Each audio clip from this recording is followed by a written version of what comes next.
Та Малки титани в готовност беше една от най-мразените поредици на Cartoon Network още преди да е започнала. Това беше един от първите им ребути и на хората в интернет въобще не им хареса. Повечето ревюта гласяха неща като "Как можеха така да развалят тази класическа анимация от моето детство?" Или "Това не са моите Малки титани", милейки за сериала от 2003. Но 11 години и 8 сезона по-късно, ако спрем да мислим за оригинала, наистина ли е толкова зле? Имаше ли смисъл от целият този хейт и как се отразява той на епизодите на Титаните? Днес ще ви кажа кои според мен са добрите и лошите черти на тази анимация и какво аз бих променил в нея. Нека да започваме.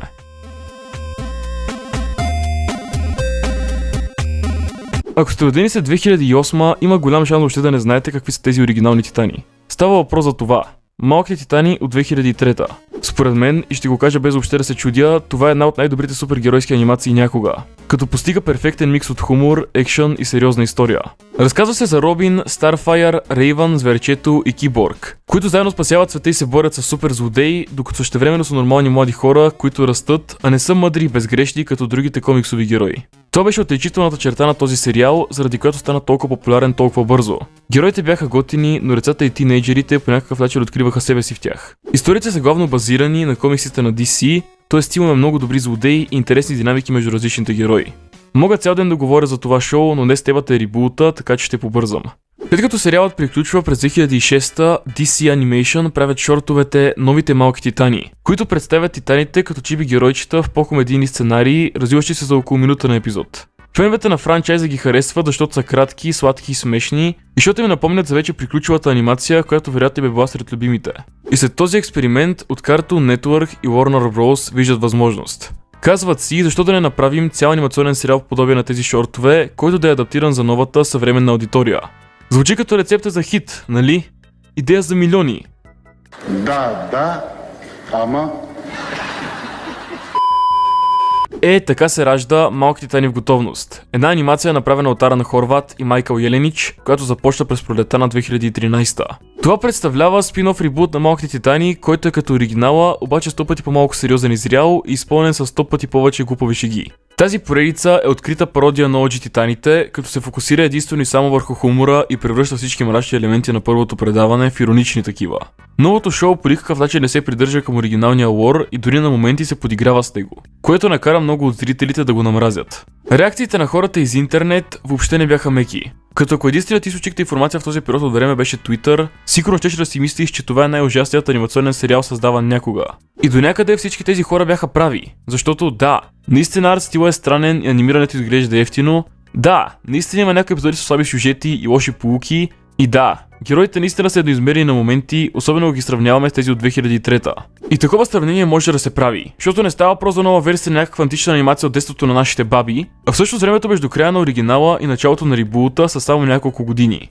В България, една година преди да започнат Титаните в готовност, BTV Action все още излучваха повторения на първата поредица. Как бихте се чувствали, ако една година след като сте гледали това разберете, че ще има нов сериал с същото име, който изглежда така? Но казвайки всичко това, има две важни подробности, които хейтерите пропускат. Първо, тази анимация нарочно е пародия и второ, тя не е направена за вас. Случаят тук не е такъв като при реактивните момичета или гработеващите котки, където създателите се опитват да направят обикновен ребут и се получава пародийно извращение.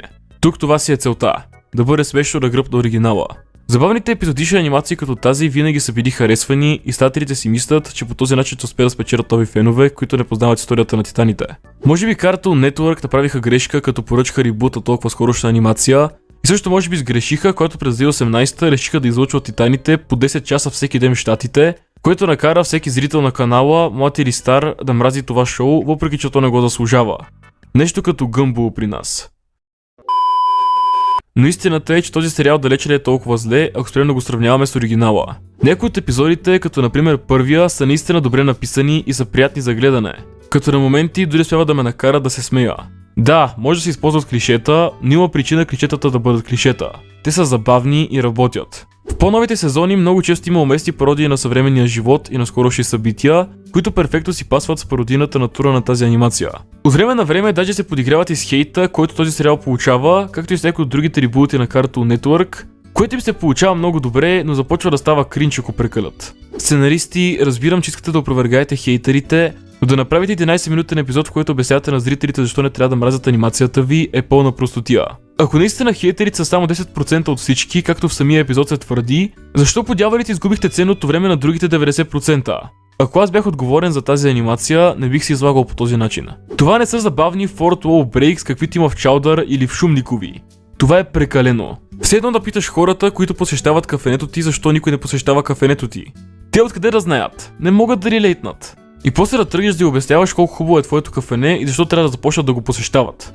На кого го обясняваш това? Те хората вече са вътре. Нищо общо с оригинала. Има тук-там някакви интереси скрити шеги за по-възрастните зрители, но като цяло си е возичка. Подигравка с оригинала.